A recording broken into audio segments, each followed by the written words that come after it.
So here is your 801. This one's already been programmed, but I'm going to show you all the steps as if it wasn't programmed. So you take it and you're going to put it in your programmer. In a Mini Pro programmer, you put it with the little notch toward the top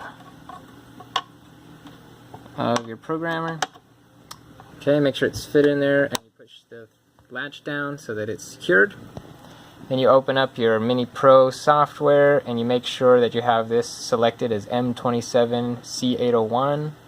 If you don't, you need to pick it from your list here or add it. If you haven't added it to the list, you click this and you type in the name here and you would choose it from the list over here and hit select. Okay, once this is all selected and the chip is secured in there, first thing you do, you need to go to device and then blank check, and you would hit blank. This won't work because it's not in there, but it'll go through and it'll say okay, device is blank.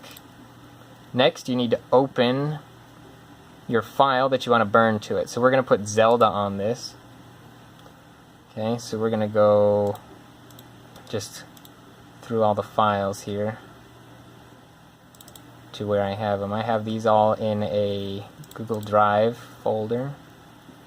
Oh my gosh, why are these things so big?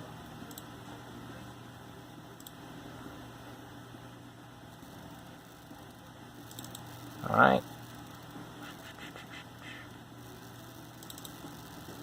Let's go all the way down for Zelda. And we would pick, you want to look for a file that says SMC at the end. Alright, so here, this one says .smc. This one I had a version with a header and a no header. You want a no headered version. Okay, and you're not doing anything to this. This is, you just downloaded this straight off the internet. It says .smc at the end. That's it. Okay, you're going to hit open. Don't change any of this. Hit OK. You can see all the game data here. You go up to device, click program, click program. Mine will fail because it's not really in there, but it'll go fill all the way up. Okay, then when you're done, you need to go up here and hit verify.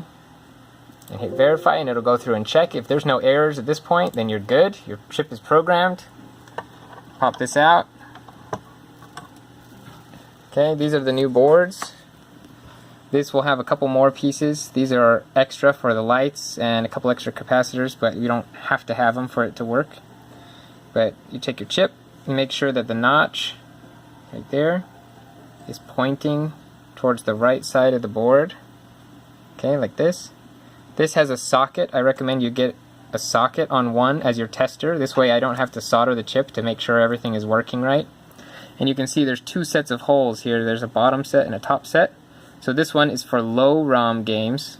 So this is a low ROM game. You can check that by going to, where did I go? The SNES ROM header database. So you can see that link is here, gensma.de/SNES_/index.php.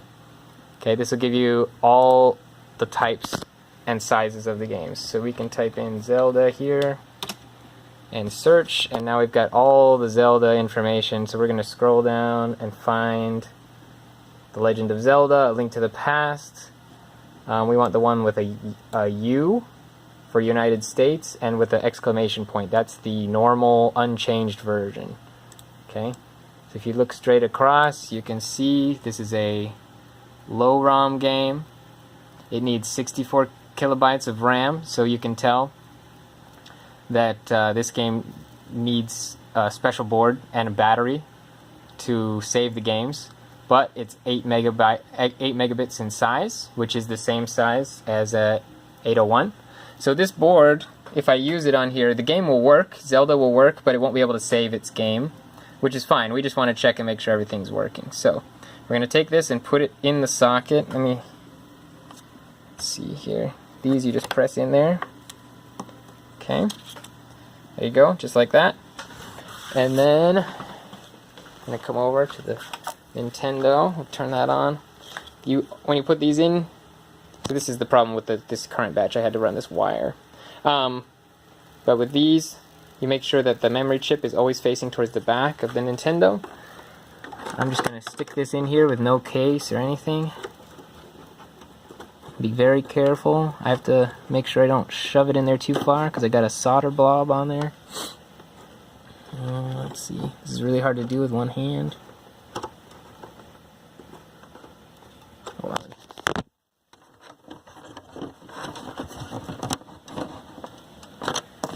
Okay, you can see it's in there. I got the TV. Click power.